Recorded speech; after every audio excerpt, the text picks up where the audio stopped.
let me welcome you all for this first session. We have had a very interesting inaugural discussion where both the ambassadors from India to Taiwan, Taiwan to India discussed their aspirations, their goals, their hopes as to where India-Taiwan relationship should be headed and what are the challenges, some of the challenges there, why is it that it is important for India and Taiwan to have more of these kinds of conversations and to understand perhaps each other better to an extent where that convergence can be used for larger foreign policy goals, for achieving those goals that these countries have set for themselves. Now, this panel is I think particularly important because in some ways it is before we go into the nitty-gritty of what are the areas of cooperation, which we will do in the second panel, to understand what is how does the Indo-Pacific order look like if you're sitting in New Delhi, if you're sitting in Taiwan, if you're sitting in the region. How do we look at these two countries? What is the role these two countries can play in this rapidly evolving Indo-Pacific order that we have come to know? So I think in that context, this conversation is very important. We have very interesting speakers from Japan, from Australia, from Taiwan and India. And I think looking at this both inside out and outside in is something that I think this panel should do, given the kinds of questions that are intrinsically involved in framing this broader question of Indo-Pacific order and the role that India and Taiwan potentially can play or should be playing in this. So with that, let me invite Natasha first. For her intervention and for her opening remarks. Natasha is a Director of Public Opinion and Foreign Policy Program, Lowy Institute. She knows the region well, and she also knows some of the views that people have about the region in the region. She has a lot of polling data with her. So maybe, Natasha, if you can share your insights as to what this, what are the contours of this emerging Indo-Pacific order that perhaps can be valuable as a starting point for this very wide-ranging discussion that you follow from here. Natasha, over to you. Thank you so much, Harsh, and thank you everyone for having me. I think this is such an important conversation to be having. If you had asked me just a couple of years ago whether we would be having a dialogue about Taiwan and India and their place in the region, I probably would have dismissed that idea out of hand. So, in fact, the fact we're having this conversation is such a sign of how much things have changed in our region over the past couple of years. As you point to, Harsh, the views of the public and of the politicians across the region have really shifted in relation to China in the last couple of years. You can see that in India, in Japan, in Australia, that there is so much more negativity towards China in the public, that it is translating in some ways into new ways to think about regional formations and new ways to think about the Indo-Pacific, and with that comes new ways of thinking about Taiwan. So it's problematic for some people to think about Taiwan in that way, but I think it's an important reflection of the way things look from Canberra and from Australia's perspective. There are three key trends that I wanted to draw your attention to when thinking about Australia and Taiwan.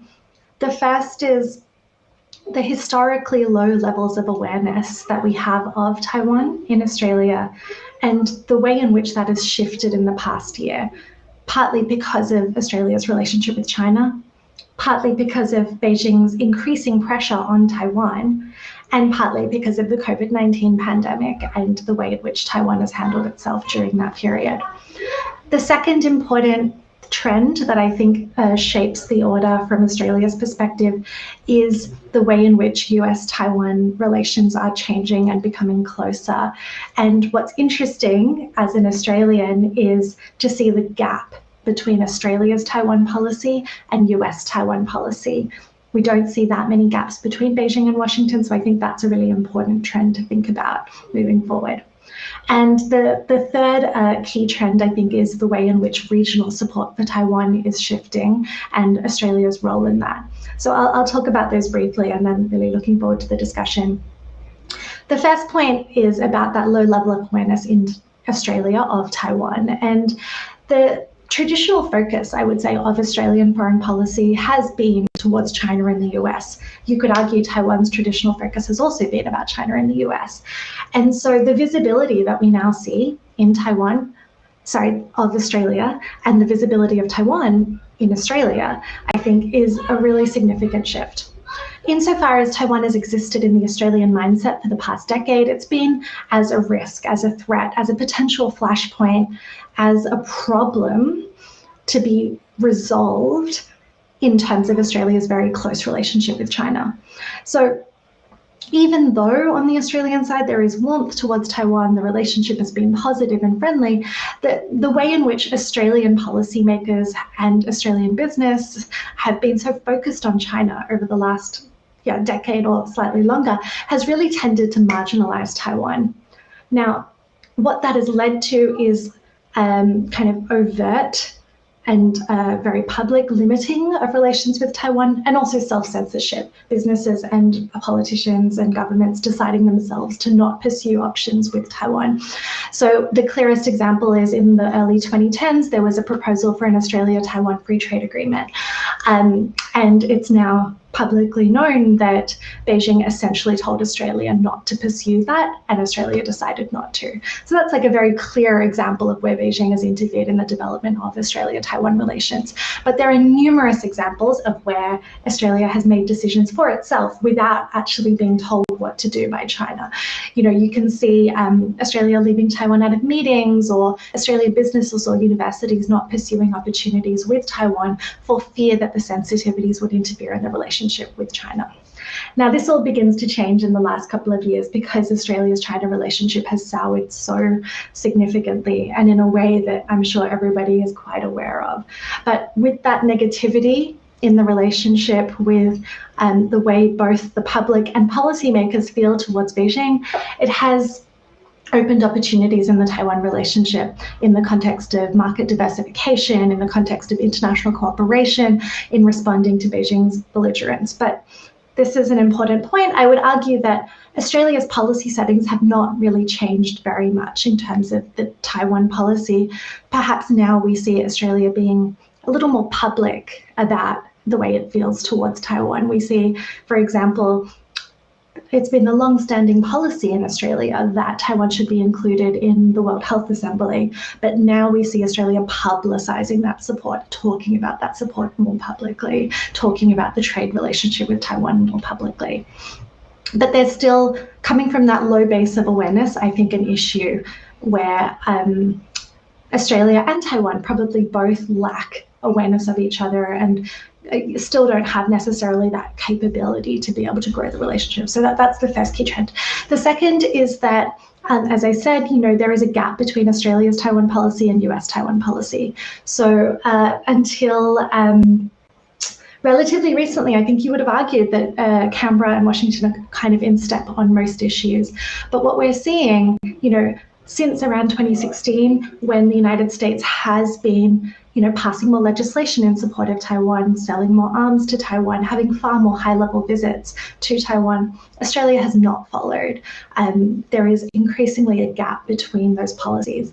Now, you could argue in the past that Australia was hedging because they were concerned that that US policy towards Taiwan was a product of President Trump and his administration. Now that we can see that President Biden intends to continue with that very high-level support for Taiwan, I think there is going to be more questions asked of Canberra about that growing space and perhaps a need to reassess. And that brings me to that third point, which is that there is growing regional support for Taiwan, as I said, from Delhi, from Tokyo, from Seoul, and we can see that from Canberra as well. Not to the same extent to what we see from Washington, but we've seen recent statements between Australia and Japan, for example, mentioning the importance of peace in the Taiwan Strait. We've seen, of course, Australia's participation in the Quad, and I would be shocked if a Quad leader's statement later this year did not include something to do with Taiwan. I really think that this growing regional infrastructure around concerns about China, but also dedicated to the peace and stability in the Taiwan Strait, is yet another example of the way in which Australia's positioning in the Indo-Pacific is shifting. And opens up the space for there to be a closer relationship between Taipei and Canberra. Like I said, we do see the little bits of it. Taiwan's COVID handling has been held up as, one of the best in the world. And that gave the opportunity for the Australian Prime Minister, for example, to say that we would consider a travel bubble with Taiwan. The fact that the Prime Minister said Taiwan without any caveats, without any other kind of explanation, even that is quite unusual in the Australian space. So we see these opportunities. We see that the way the regional order is shifting means that Australia is kind of finding its way. But there is still a gap, I think, in terms of what Australia is willing to do, despite our very negative relationship with China. And that's the space with which I think we need to explore new opportunities. Thank you. Thank you, Natasha. I think excellent points there about the trend lines that we see emerging, whether or not they reach the the assumed destination. But I think certainly this creates new opportunities for, I think, a number of actors in the region to coordinate their responses and to work together towards common goals. And I think Australia's perspective there was very interestingly put. Let me now invite another regional perspective, Tosh Minohara, who is a professor at Kobe University and chairman of the Research Institute for Indo-Pacific Affairs. Sir, the floor is all yours. Thank you very much, Harsh, for the kind introduction. As usual, it is a pleasure to be able to participate in such a meaningful conference. This happens to be my third webinar in 3 days, so I've sort of my talk. Just want to make sure that I'm not repeating myself, so I'd like to bring some new thoughts.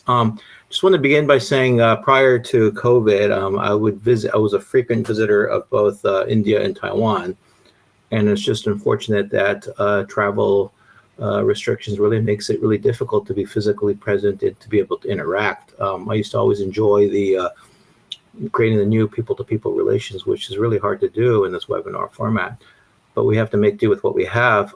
So let me begin with talking about this pandemic that has really impacted our lives. And I think when you look at nations, it has really shown the true light of each respective country. And I'm not an expert of Taiwan, nor am I an expert of India, so I'd like to sort of talk about the perspective of the United States and Japan.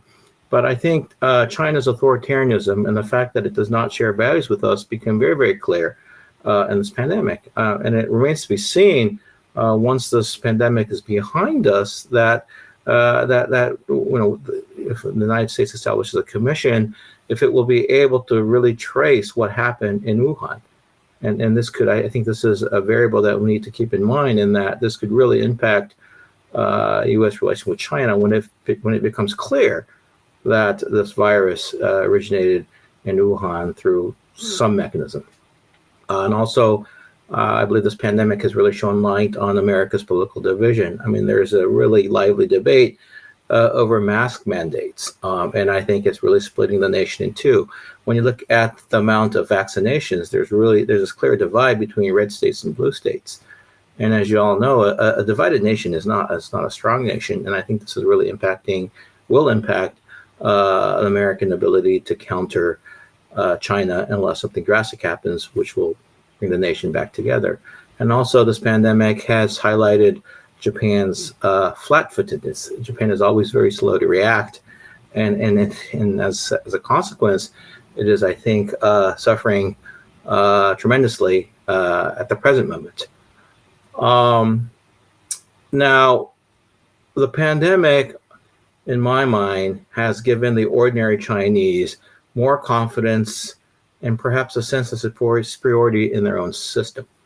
I mean, they see democracies as being disorganized, in disarray, and also weak. And such new confidence in their regime and their leadership bolsters the Chinese leadership. And when you are supported by your people in such manner, this could lead to China taking increasingly more bolder policy moves. And especially since the South China Sea and the Hong Kong issue are pretty much a done deal, I mean, you could sort of sense that this new energy could be directed towards changing the status quo across the Taiwan Straits. Now, I think when we deal with China, we need to always keep in mind that we need to understand what drives China, what are Chinese ambitions. Now, the way I see China, China is not a status quo power. It does not win by not changing the current international order. It only wins by altering the system in a fashion that suits its own national interests. So in these webinars, a lot of people like to talk about peaceful coexistence, finding a solution in which we can both coexist with China. And I don't think that's possible, because peaceful coexistence is not feasible on the current terms if you're China. And perhaps it's feasible if China alters the international order in a way that it likes. And then if the world can live with that, then that's fine. But I think because we don't share the values, I think that's a very, very difficult pill to swallow. Now, the new thing that sort of comes to mind is the dismal failure of Afghanistan. I mean, that was a disgraceful exit to a graceless war. And it was, the images that I saw were, it was humiliating. And if you're Chinese, I mean, you probably think it's a great moment. It shows you American weakness, American inability to extricate itself from Afghanistan in a more graceful way. And China, as an in-your-face measure, has recognized the Taliban regime. News reports show that Russia, although not recognizing Taliban as of yet, have made moves to approach Taliban. And so, I mean, Russia is moving as it usually does, as a spoiler, but you sort of see the contours, and the session is termed contours, but you're starting to see the contours emerging, this division based on the values that we have.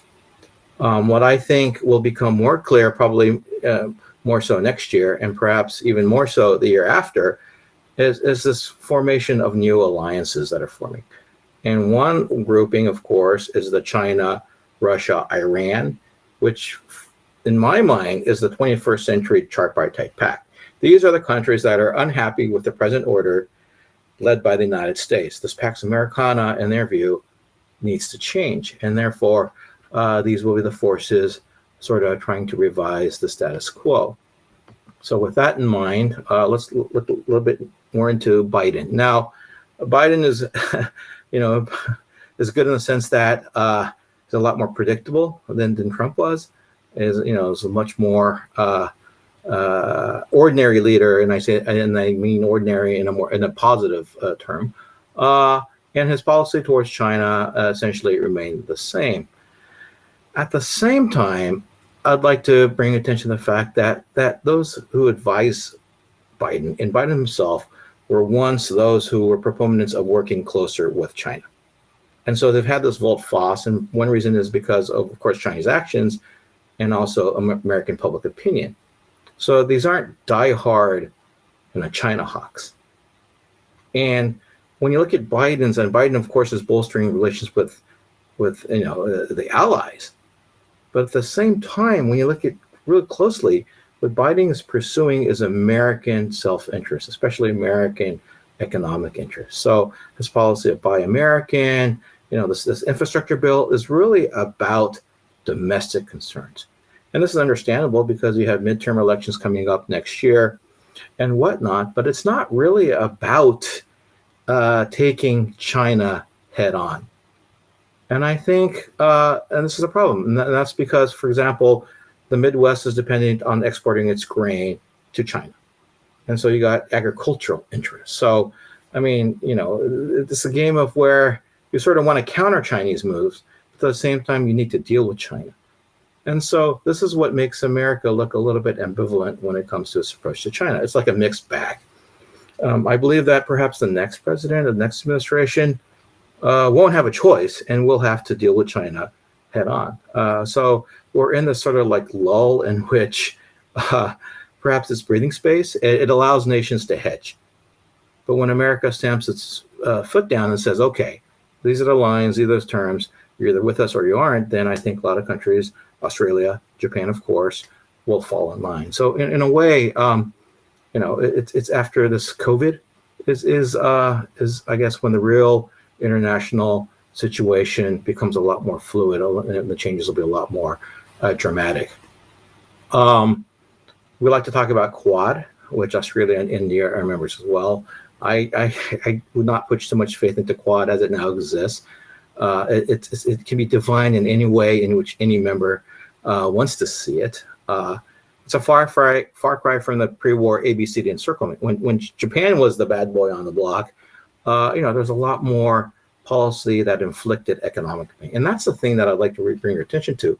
American policies and policies of most other countries don't inflict any economic pain on China, because if they do that, it sort of ricochets, it's like a boomerang, and it also hurts you. And because China is such an economic giant, and as this pandemic, all nations want to sort of have that revival of their economy once this is beyond us. But in order to do that, China becomes an integral component. And so without making such sacrifices, it's very hard to tackle the Chinese issue head on. And that's where we now stand, where we don't want to really feel the true pain. So unless American leadership switches gears, I think it's pretty much, we just see a continuation of what you see now. And lastly, in conclusion, I'd just like to remind our audience here that democracies are very slow to react to totalitarian threats. It's perhaps the nature of democracies that we see the threat, yet we just don't want to take that step, because it means a lot, it costs a lot in terms of lives and whatnot. But what I see in China now really sort of echoes what happened in the late 1930s with Nazi Germany. I mean, Hitler wanted to change the status quo. He didn't want a world war, at least not in 1939, but he miscalculated. And I think with this emboldened Chinese leadership, there's always ample room for miscalculation. But, I think in a way, time is on the side of China. China will become stronger as the United States in relative terms will become weaker, especially economically. And so I think this waiting game sort of brings an advantage to China. So this is where I sort of throw it to Taiwan. I think that maybe Taiwan can learn from Chiang Kai-shek's playbook. Now, what he did a masterful job of is bringing the United States into the conflict between China and Japan. And so what Taiwan needs to do is to sort of, I don't want to use the word provoke, I just used it, but to sort of assure that the United States is engaged in this region and its commitment is a lot more than just words and selling weapons. And once that can be assured, once that America is a player, so it doesn't do this Afghanistan-like move, but it's really committed and it's there to stay, then I think other allies will follow, like Japan and Australia. Now with Japan, I think Taiwan could do a lot more, or Japan should do a lot more. Everybody talks about the importance of Taiwan, but it's talking the talk, and I don't see the walk part. I mean, there is no Taiwan-Japan, agreement or whatnot, a special relationship, whatnot. So these are things that I think that need to fall into place. But again, Japan is very reactionary, very slow to react at that. These are things that I think that we need to all keep in mind and work on. But I think the key player is the United States. And so I think we need to keep that in mind. India, again, I'd be no disrespect, but if I were Indian and I were in the, involved in Indian decision-making, I would just be concerned about narrow Indian self-interest. And Japan is also concerned about its narrow. Most nations just do that. All right. So India is only involved in Quad because, sort of hedging, right? It's not fully committed. At least it's not going to send troops here if something happens. But it's the United States that sort of goes beyond its narrow national interest at times, historically. And it has this Benjamin Franklin-like enlightened self-interest where it really gets involved, whether it be World War I or War II, it gets involved. And it's beyond its narrow self-interest. And I think we need to really bet on this emerging again in the presently divided America. So with that, I'd like to conclude. Thank you very much. Thank you, Josh. Thank you for pointing out some of the, I think, costs and risks that countries in the region are measuring as they devise their strategies for the region, and also I think bringing in Afghanistan and its impact on the contours of the Indo-Pacific. I think that's a very important topic, and I would really like to come back to it in the discussion phase, because it then evokes another set of argument about American credibility, American power in the region, and what happens to American allies in the Indo-Pacific. So what kind of a relationship do they see with America post Afghanistan? I think that's a conversation that is very important to have, and we'll come to it. Certainly, I would like to come to it in one of the rounds of discussions. But before that, we have two more speakers. So let me invite Alan Yang.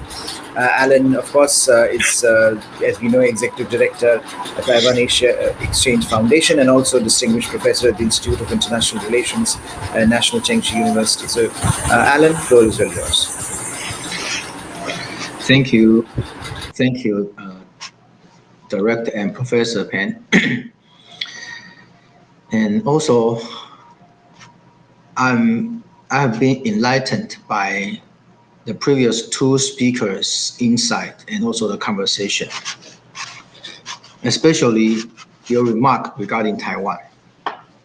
My take to the emerging Indo-Pacific order will begin with a very preliminary discussion over the 3D trends, which means I will talk about three different D. The first D is driving forces.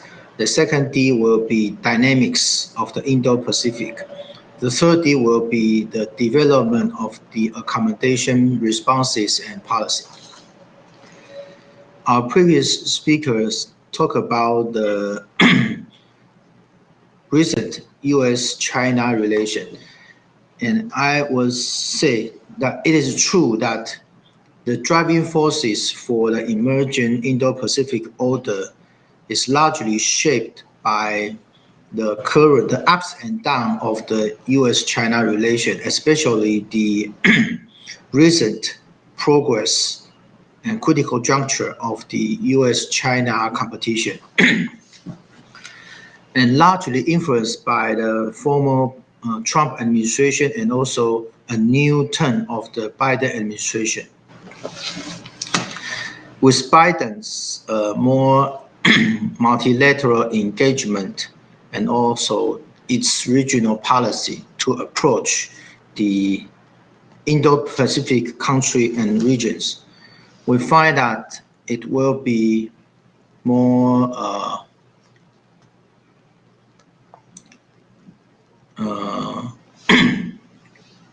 tension between U.S. and China.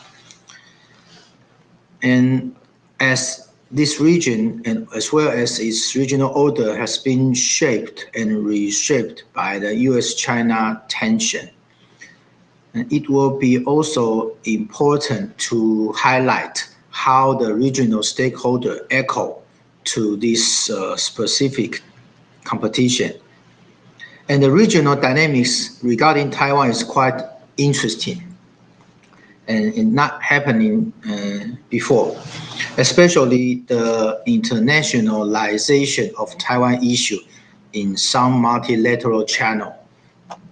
I think that has been welcomed by Taiwanese friends, by us, especially the G7 joint communique, U.S.-Japan statement, and also U.S.-EU statement, all mention about the peace and stability of Taiwan and the Taiwan Strait. I would say it is also an international reaction to the assertiveness of PRC and also its outreach in the Indo-Pacific region. With that in mind, those declarations and joint communique show the major countries and major powers concerned over the stability issue in Taiwan. And I can share with you one interesting statistic. Until now, today is August 19. until the end of this August. That means around 240 days. And 160 days out of the 240 days, Chinese PLA sent the aircraft and also their naval ships to circulate Taiwan and to continue the military pressure to Taiwanese territorial water and also to our territorial space. So 3 out of the 4, 3/4, we have been threatened by the assertiveness of the PLA of China, and that caused the regional concern. Not only United States, but also Japan, and also European country and Australia. All of our neighboring counterpart and neighboring countries show the serious concern over this military assertiveness threatening Taiwan. So it will be the dynamics following the driving forces shaped by U.S.-China relation. And I think given the current situation of U.S.-China competition is getting serious, but for the regional country, for example, the regional power such as India and middle powers such as Australia, Taiwan, and other ASEAN countries, as well as the small states, how to accommodate this competition and conflict among two giants, and to propose a responsible policy to echo to this framework is very important as the specific feature from bottom up to the making of the Indo-Pacific order. And since 2016, as mentioned by Chairperson Professor Xiao earlier in the opening session, Taiwanese President Tsai Ing-wen has advocated the new southbound policy as Taiwan's regional strategy for Asia. That is the Asian policy to engage the region and also to work with our partner countries through different ways. And the new southbound policy can be regarded as a reaction of Taiwan to the making of the ASEAN community and also the regional integration process in the Asia-Pacific and also the Indo-Pacific. The very notion of this policy is not to remove our economic, it's not merely, remove or decrease our economic dependence over China, but to extend more multifaceted engagement with our friends.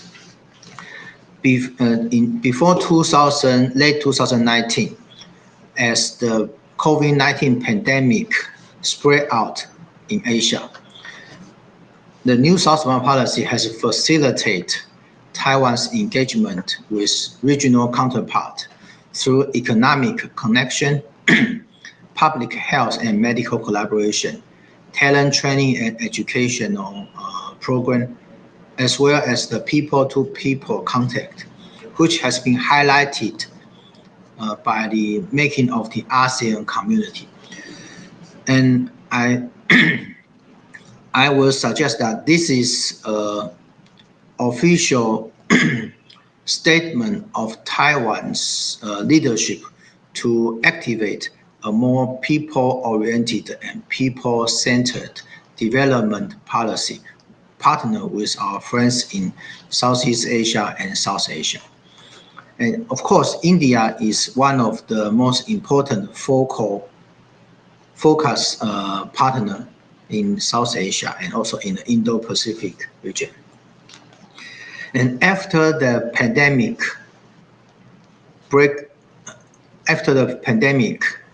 in the beginning of 2020, Taiwanese government quickly coordinate our domestic production network and to strategize the importance of producing the medical mask immediately before the immediate responses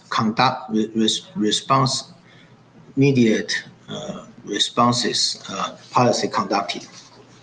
And after that, when we had our own domestic sufficient medical supply network, we have been delighted to share this strategic good. I mean the medical masks and also the medical supplies with friends in Southeast Asia and also in India. And this year, when we learn from our counterpart in India that the Delta virus spread out and become the third and fourth wave of the pandemic, and our government immediately gathered the necessities and also the medical supply, and then transport that into India for those friends in need. So before the pandemic and after the pandemic, Taiwan's engagement with our neighboring country would be reinforced, and especially through our implementation of the continuous implementation of the new southbound policy. Taiwan will be more than willing to contribute and also to help, especially in the post-COVID pandemic governance and recovery. We learned that it will be difficult to remove this virus completely. However, we need to learn to coexist peacefully and coexist with the pandemic. And during the past months, Taiwan has been suffering the second wave of the domestic pandemic issue. And we try our best to prepare and to maintain the resilience, social cohesion, and also to make our government more accountable. And one thing which is very important, that is the local made vaccine. We know that the struggle of international politics lies in the distribution of power and power resources. And for those powerful countries or great power, they have resources in dominating the strategic good. In the very beginning, that is the medical supply, and now is the vaccine. The national or international brand vaccine are the key to cure this pandemic. And Taiwan has been devoted the resources to develop the local-made vaccine.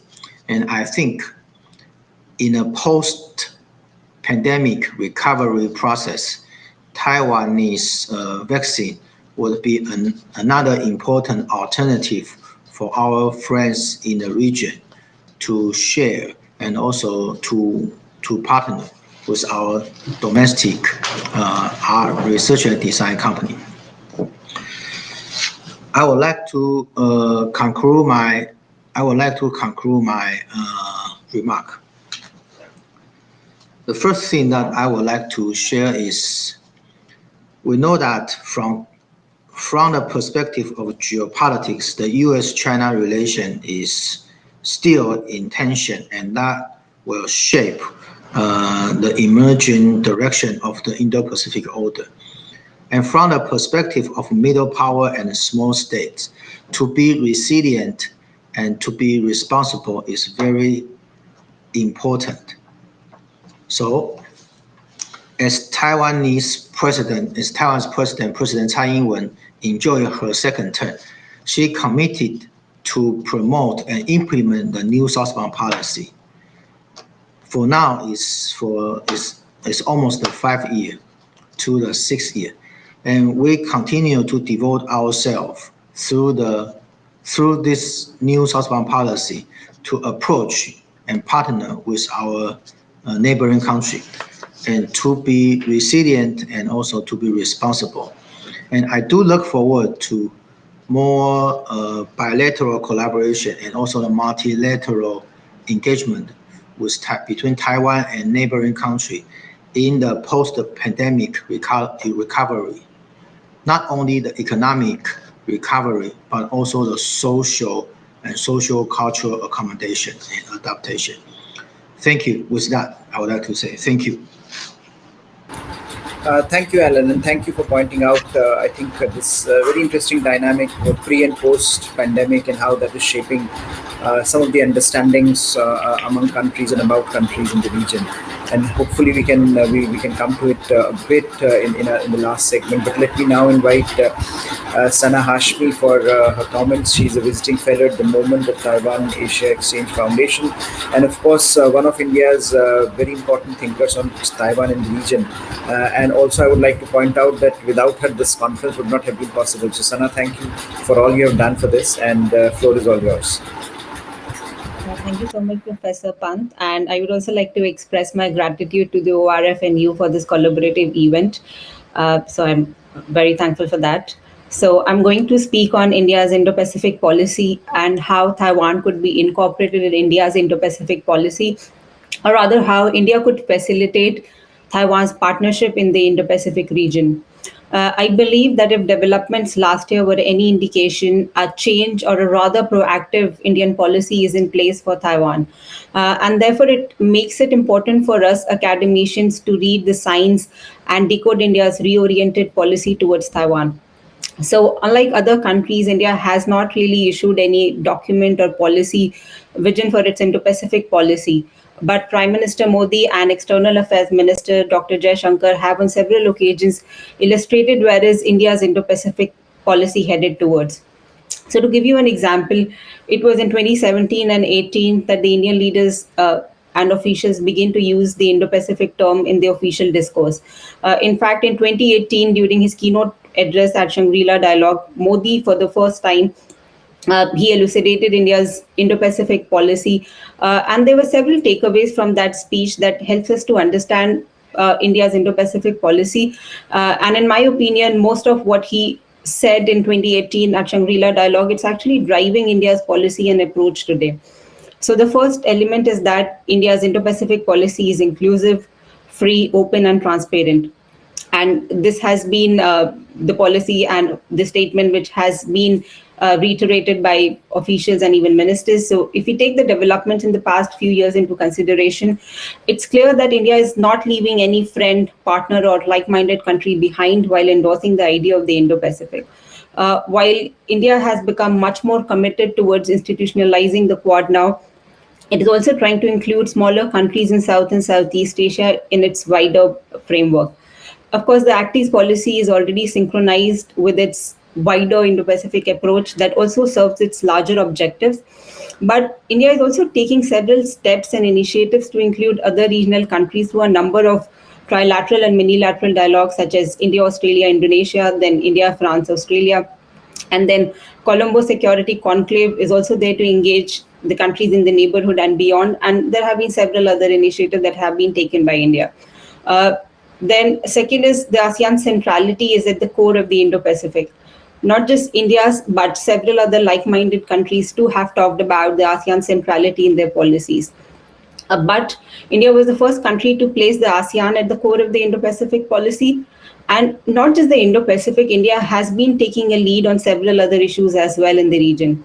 India was the first country to be vocal about its concern vis-a-vis China and the BRI, and the only country that did not send any representation to the two Belt and Road Fora. So this actually refutes what some scholars have said about India, that even after the violent Galwan clashes, India is not really open to changing its China policy and thereby will not be forthcoming towards Taiwan. So to give you an example, Modi was still hopeful of managing ties with China till 2018. That was after the Doklam standoff, revival of the Quad, and the first informal summit in Wuhan between India and China. So in fact, if I may go back to the 2018 speech of Modi, he emphasized on the importance of managing issues with China and the importance of the bilateral relations between China and India. But after the Galwan clashes, several things have changed between the two countries. The tone has changed drastically. There's trust deficit, as also Modi and Jaishankar both have called out China's expansionist tendencies in the past few years. So this actually demonstrates that India is setting the rules of engagement and acting according to its own national interest, and at the same time including all the other major stakeholders while taking a policy decision. And with China, I would argue that there's a significant change in India's policy. There's a realization that the relations cannot really move forward without achieving any big breakthrough in the border dispute. China's aggression is driving India's policy in the region, and it is indeed a factor for India to be more invested in the Indo-Pacific. And also forge a closer cooperation with countries to establish a rules-based order. So one example would be the recent senior officials quad meeting and the mention of the importance of maintaining peace and stability in the Taiwan strait. But that was only in the American statement. While the leaders online summit in March issued a single statement, senior officials meetings are still resulting in different statements. So this actually shows that there are more convergences among the four countries now, but there's still some space for the four countries to include or exclude anything that was mentioned during the meetings in their own statements, which actually reflects their policies and approaches. So India is participating in the Quad on its own term and not really rushing into making any policy decision, important policy decision. However, after the senior officials Quad meeting, even though it is just America that has mentioned Taiwan in this statement till now, I think it's just a matter of time, and it's just a matter of when. It's not a matter of if.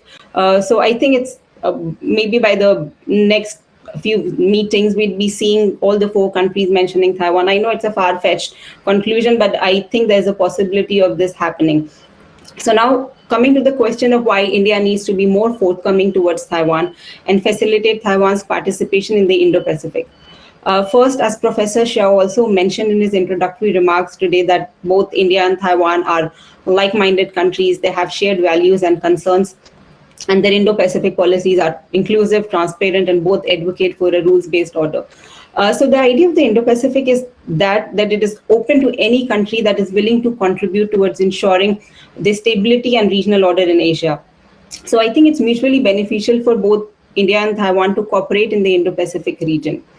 Then second is that the Indo-Pacific is just not security driven. The countries are focusing on a wide range of areas such as health, tech, economics, and culture. Then other like-minded countries have been engaging Taiwan, and they're finding alternative to boost cooperation without affecting their respective ties with China. And in the process, countries have also benefited from engagement with Taiwan and learned from its best practices. So I believe that India's active participation in Taiwan-led global cooperation and training framework and other like-minded countries' efforts to incorporate GCTF in the Indo-Pacific would be a good step in this direction. Then there's a need for the responsible stakeholders to have a concerted policy to engage Taiwan. And if countries are engaging and voicing support for Taiwan, in my opinion, it is going to deter China from militarily coercing Taiwan. This is very important because a potential conflict in the Taiwan Strait would prove detrimental to the prevailing regional order and stability. And for India, being at the center of the region, it would also have to face the repercussions. So to ensure the stability in the region, India should facilitate Taiwan's participation so that the likelihood of the conflict is evitable. Then for India, this would also bolster its image and resolve for ensuring a rules-based order. Taiwan, that's a robust democracy, would only contribute further to the stability to the region, and for the region to be truly open, transparent, and inclusive. It is a responsibility for the pioneer countries to ensure that a like-minded democracy is not excluded. But to achieve this objective, collective efforts are very important, are needed. To develop regional and multilateral cooperation, it's crucial to first strengthen bilateral components among the countries. While the US and its friends should try to include Taiwan in their multilateral fora, it's equally important for India and Taiwan to strengthen their bilateral relations so that it can reach the comfort level that is already existing between, for example, Taiwan and Japan, if not Taiwan and US. I do not wish to go into the details and talk about how we could strengthen India-Taiwan ties, as that will be discussed in the last session. But I would just say that India has to realize that cooperation with Taiwan does not mean that its relations with China has to be impacted. The changing dynamics and realities demand that India take a cue from other Quad countries and strengthen ties with Taiwan. It's no more proving to be feasible and beneficial for India to overlook Taiwan for China in the Indo-Pacific. So I would conclude by suggesting that to have a long-term perspective on this set of relations, perhaps negotiation for a policy planning dialogue at the mid-official level could be initiated, primarily for information sharing and dealing with the non-traditional security threat. And policy planning division is one of the most robust divisions in the Ministry of External Affairs, fostering dialogue with the like-minded countries in the Indo-Pacific region. So I believe that would be a good start for elevating our ties. Then in addition to that, perhaps ruling party dialogues could also be established. Foreign Affairs division of the BJP and the DPP dialogue could be initiated. So I just read yesterday that Japan's ruling party, LDP, might have a dialogue on security issues with DPP soon. So this could also be replicated with India. And I think it's very important to have that kind of political dialogue going on, if not between the government, but at least it could be initiated at the party level. Then another key aspect of cooperation is to seriously work on India-Taiwan trade arrangement. It is time that India restarts the dialogue, considering that India walked away from the RCEP and needs strong partnerships. So the idea behind this deepening engagement is not to provoke China, but to have parallel ties with Taiwan and dehyphenate India-Taiwan ties from India-China relations. India-Taiwan are two vibrant democracies, and exchanges at different levels will only contribute towards a rule-based order in the Indo-Pacific. India is getting closer to Taiwan's three most important partners, that is America, Japan, and Australia. So it is only natural for India to rapidly elevate ties with Taiwan. And I would conclude by saying, and with, in fact, an optimistic note, that this elevation of ties is not subject to if, but as to when it is going to happen. I stop here. Thank you. Thanks, Anna. I think that's the recommendations were very interesting, and I think especially the policy planning should be doing much more on Taiwan, which is something that perhaps platforms like us can push for, So I think that's certainly, and I think the point that you made about India virtually reassessing all the older assumptions about its China policy opens up a new space for India-Taiwan relationship, which I think should be seen by various observers and researchers and academics as a new beginning, almost, in writing a new chapter in India-China relations and India's approach to the region.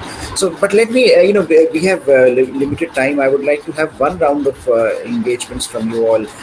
Two questions seem very interesting. One is, this, I think Tosh had pointed out and I had said we would come to it, is this what happens post-Afghanistan? I mean, how, Natasha, you are sitting in Australia, Tosh sitting in Japan, very important partners of America, treaty partners, alliance partners.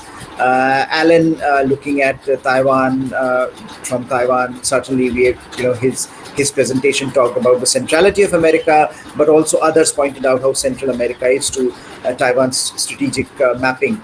Now, what happened? I mean, is there a sense that perhaps the American credibility has taken a beating post-Afghanistan, and how is this being perceived in different capitals in the context of the Indo-Pacific primarily?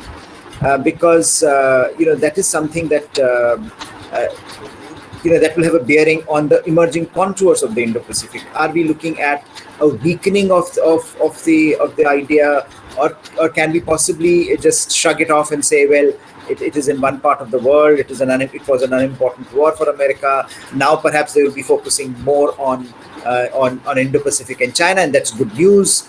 So what are these perceptions, and I think that would lead us to this very fundamental question of what happens in terms of Taiwan and American relationship. And second point that I want you to respond to, which I know time is less, but this whole issue of issue-based coalitions. We know that Indo-Pacific is devoid at the moment, at least, of substantive multilateral institutions. It's very natural. It's a new geography. It's still struggling to come to terms with its strategic periphery. But the thing that has caught on is this idea of various geometries emerging. Right? Quad is one geometry. There are various trilaterals there, and countries talk about. India is very comfortable now saying that we are in issue-based alignments framework. We are no longer non-aligned. We want to be issue-based. We are aligned on the basis of issues. I was wondering if Japan, Australia, and Taiwanese views on these issue-based coalitions that are emerging, and how significant or not significant they are going to be in shaping these contours of the Indo-Pacific. So I'm sorry I don't have much time, but a few minutes each if all of you can spend on this. And Natasha, let's go with you first. Yeah, thank you, Harsh. I think those are really interesting questions. I'll be very brief. Sitting here in Australia, watching what's happening in Afghanistan, it's met with sorrow and horror. And in many ways, I think the question of what it means for Australia's participation in that war and Australia's alliance with the US is not being addressed yet, I think, because it feels like, there are more pressing issues at this moment. I will say from my perspective, I think Tosh said, and I've heard other people say that in Beijing, this looks like a real loss of US credibility.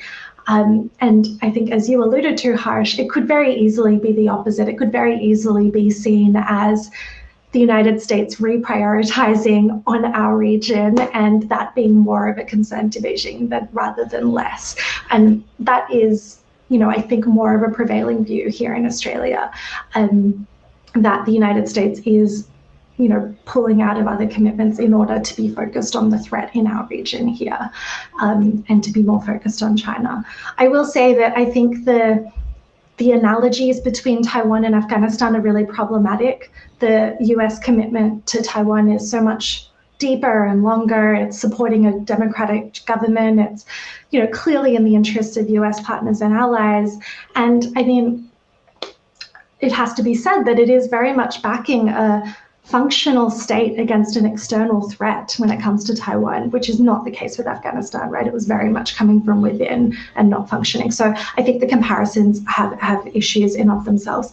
To very briefly answer your second question, Australia is very supportive of, I think, all of these kind of various geometries. We've, really leaned into the Quad in a way that we hadn't just a year ago. On specific issues, I think we are going to see more progress. I think we're going to see more alignment, for example, on supply chain resilience between interested parties. We already have, infrastructure partnerships between the United States, Japan, and Australia, and at times India has been encouraged to join those. So from Australia's perspective, I think that is the way in which we're going to combat these issues. I don't think we're going to have new alliances. I don't think there'll be, military commitments tied into the Quad, but on issues like infrastructure, like supply chains, other types of resilience, I think we will see increasing commitments from Australia. Thanks, Natasha. Tosh, you want to come in?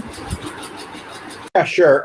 So when Natasha said about America reprioritizing its interest in the Asian region, I think that loss of credibility from the perspective of China and the U.S. reprioritizing go hand in hand. So it's not an either or deal. But okay, so let's say that the United States is doing that, and that's one of the reasons why it's sort of withdrawing from the Middle East. But can the United States make a clean break on its own initiative is the question that I have. So what happens? So I'm actually more concerned about, Afghanistan and the Taliban are not going to be good boys. I mean, they're probably good boys for the first couple of months, but they're going to revert back to their old ways. So what happens when Afghanistan again becomes a home for terror organizations? And the other big point is Iran. We really haven't talked about Iran, but they're developing their nuclear weapons. They have a new president who is probably not going to be a friend of the United States. So what happens when these countries start impacting American national interests? Does America have a choice in saying, okay, Middle East, we're through with you because now we want to deal with China? Can there be a possibility that America will be drawn back into the Middle East? So, because the United States being a global power can't really choose where it wants to be. And so I think in that sense, China wins by dividing the coalition partners or whatever you want to call it, the like-minded partners. And I think they're really, really successful. Just because like Sana was saying how, India pursuing a policy towards Taiwan doesn't exclude India working close with China, that they can be mutually inclusive. And I think from Chinese ears, that sounds like music. That's beautiful. That's ideal. right? So, I mean, going to the coalition question, I mean, the reason why we're just talking now is because none of us are really feeling the pain. And once we start to feel it, and if we're Hong Kong, if we're from Hong Kong, we'd be totally singing a different tune. All right. Or if we lose territory, if India loses a slice of its northeast, I think a lot of Indians would be completely different in their and in the rhetoric they use towards China. So we are sort of in a way, how should I say, not really directly involved, and so we're sort of removed, and we sort of can give these assessments. But I think when the situation changes is when the coalition really starts to take shape, and it really hasn't at this point. Even the United States, I mean, of course, it's playing tougher against China. But again, like I said, I reiterate, if the United States starts to play hardball, it's through economic mechanisms. For example, stop allowing the Hong Kong dollar to be converted to the US dollars, stuff like that, which creates pain everywhere. But right now, American corporations are making lots of money in Hong Kong, in China, and elsewhere. And so, you know, as long as that game continues, then yeah, there isn't really going to be a whole lot of change that, you know, in terms of this rivalry competition between the United States and China. So, and I think from the Taiwanese perspective, if I were Taiwanese, my question would be, who is willing to fight for us? Who is willing to shed blood for us? All right. And you look around, I mean, Japan's a great friend. If there's a disaster in Taiwan, Japan's one of the first countries to go out and reach out. But when it comes to shedding Japanese blood, Japan has never done it since 1945. All right. So I wouldn't count too much on that. Australia, you know, it was great, but Australia probably only fight if the United States are involved, right? So, I mean, I think maybe it's because I also deal with lots of military history, and I see the realities go on, you know, and I think, you know, peace is not assured, and something could really tragic could happen in our lifetimes, and when that moment comes, I mean, we need to really open our eyes. We need to be prepared for this contingency, and I think for Taiwanese, I mean, this is your own life that you're talking about. It's your livelihood, your family, your children. Who's going to come to your aid? And right now, as I see it in this Quad mechanism, there's only one country. It's the United States that's willing to shed blood. And even in the United States, there's debate. Is Taiwan worth it? All right. So I think this is where you need to put all your emphasis, all your soft power, whatever power you have, to make sure the United States is engaged. And this is why I said Chiang Kai-shek's playbook. And I think that's the reality. And I think next year, if we have a similar conference like this, we'll be singing a different tune. And the following year, I mean, we'll start to realize that this is no longer a matter in which we could sit idly by. So I think sort of like instill a sense of, you know, I mean, I see really troubled waters ahead of us. And so I think it's time that we sort of really get serious about the situation. All right. So that's it for me. Thank you. Thanks, Alan. Now over to you. Thank you. Thank you, Professor Pan, for this very good question. I think my very quick response is I also learned from some criticism among the opposition party in Taipei, mentioning that we means Taiwan should not over-rely on one country to seek for their military protection or security protection under their security umbrella. And I also agree that Natasha's remark saying the analogy of Afghanistan and Taiwan is incorrect. I do agree that there are huge differences between the U.S. commitment to Afghanistan and also to Taiwan. And not only the two systems are different, the commitment are different. And I think the analogy is not feasible. And in recent discussion, our government has clearly expressed that the only option of Taiwan is to protect ourselves and to secure ourselves. So to become more stronger and tougher in the sense of protecting our livelihood and also our well-being of our people would be the first priority, rather than over-rely on the external powers. But Alan, no one's making an analogy here. I just want to make that clear. No one's making an analogy. No one's I know. Not discussing in this panel, but I learned from some other domestic debate. Try to analogize these two countries, and the second thing is the coalition issue. It is true that there is no concrete security multilateralism in the Indo-Pacific.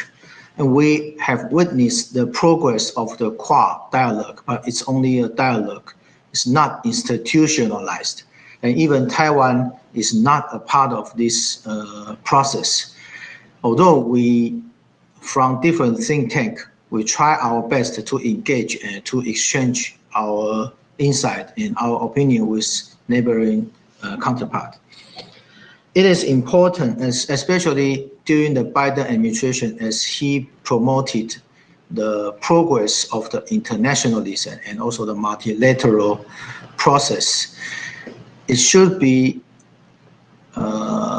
considered Taiwan as one of the partner, or at least the dialogue partner through this Quad process. Not only addressing on the security issue, security dynamics, but also on the regional integration process, especially in the post-pandemic recovery issue, covering wide range of the collaboration opportunities. I think this is so far my very brief response to your question. Thank you, Alan. And Sana, over to you. Very, very quickly, if you can. I think the Afghanistan issue has been discussed, so I'm not going to go into that. But on your question on the issue-based coalition, I think it's so important that India focuses on issue-based coalition and cooperation with Taiwan. And the mechanism that I mentioned during my presentation, the GCTF, so it's actually led by Taiwan, and US and Japan are a part of it.